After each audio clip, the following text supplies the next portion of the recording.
People have been building walls all over the world for many thousands of years. There are walls that hold up the roof of your house, walls that form the exterior of your school, and walls that make up the many buildings you see throughout the day. Some walls, however, are very special and are known all over the world. Let's look at a few famous ones. This one, called Hadrian's Wall, was built in Great Britain and extended from one side of the country to the other. Originally built to keep enemies out, today this wall serves as a friendly guidepost to many hikers touring the English countryside. This wall is called the Western Wall by Jewish people today, and it is used as a sacred prayer wall. This wall is the only remaining support wall that was part of an ancient temple in Jerusalem. And this wall, the Great Wall of China, is probably the world's most famous wall of all.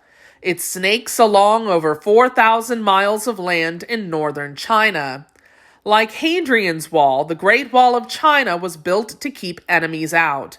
The story of this Great Wall begins in the cold, dry lands north of the Yangtze and Yellow rivers. You see, China is one of the largest countries in the world, and its borders span or cover a great amount of land. The land across this vast territory can be very, very different. Some areas, like the river valleys of the Yellow and Yangtze rivers you have already learned about, are very fertile. In other areas, like the land far north of these rivers, it is very cold and dry, and almost no crops grow there. The people who lived in the cold, dry north had to make their living in other ways.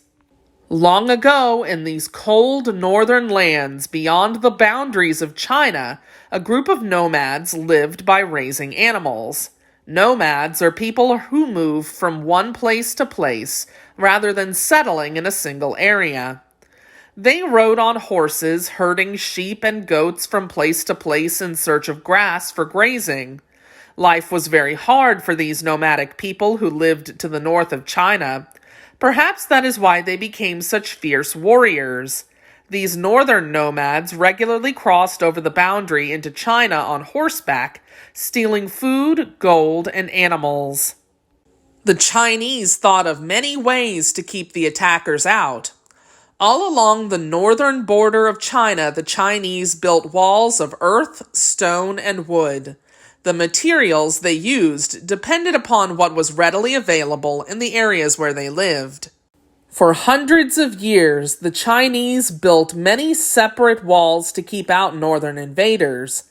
But it was not until the rule of China's first emperor, Qin Shuang, that the decision was made to connect the many walls together into one long wall, the Great Wall, for added protection. That was over 2,000 years ago. Work continued on the Great Wall for another 1,500 years. Soldiers, prisoners, and peasants struggled to obey the orders of each new and powerful emperor of China who wanted to finish the wall. It was not an easy task or job.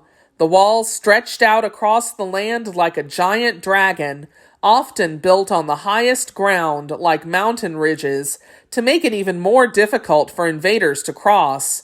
Donkeys and goats were sometimes used to transport or carry building materials, but people did most of the work. With baskets slung over their backs or balanced on poles across their shoulders, they worked from sunrise to sunset, building and repairing the Great Wall. The work was very dangerous, and many workers died in the process. Spanning 4,000 miles, an enormous or extremely large distance across northern China, the Great Wall was built to act like a fort. At intervals along the way, watchtowers were erected or built on the wall. Intervals are the spaces between two or more objects.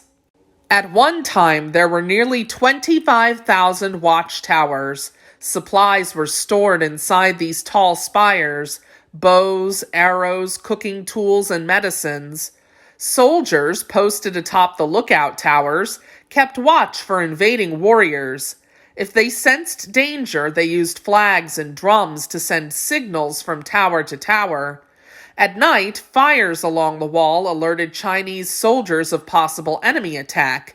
Beneath the towers, soldiers who were camped in tents also watched for signals, ready to come to the defense of the wall, or ready to defend and protect the wall and all of the people behind it at a moment's notice. New roads were continually built to reach the wall. Every day, Chinese people from near and far moved closer to the construction in order to provide soldiers and workers with their everyday needs. Some grew crops and cooked food for the soldiers and workers, whereas others made their tools and clothing. Irrigation canals were dug to supply everyone with water. For many years, people slaved to fulfill the Qin Emperor's dream of one continuous wall. The building of the wall was a project that lasted over many lifetimes, passing from one generation to the next. It was an enormously long and difficult project. With all of that hard work, do you think the Great Wall protected the Chinese as planned? Yes, it did. For much of Chinese history, at least. There were times, however, when some determined warriors broke through the wall. On 2 occasions, lasting for hundreds of years each, nomads from Central Asia forced the Chinese people to live under their harsh or difficult and cruel rule. Today, the Great Wall is no longer used as a means of protection. Rather, it has become a tourist attraction. People come from all over the world to see it, walk on it, and learn more about it. It is truly a wonder of the world. Parts of the Great Wall have crumbled, but there are still many parts of it where you can walk along the same bricks and stones as the soldiers of long ago. Some people even pay money to sleep in the watchtowers. One day, that could be you.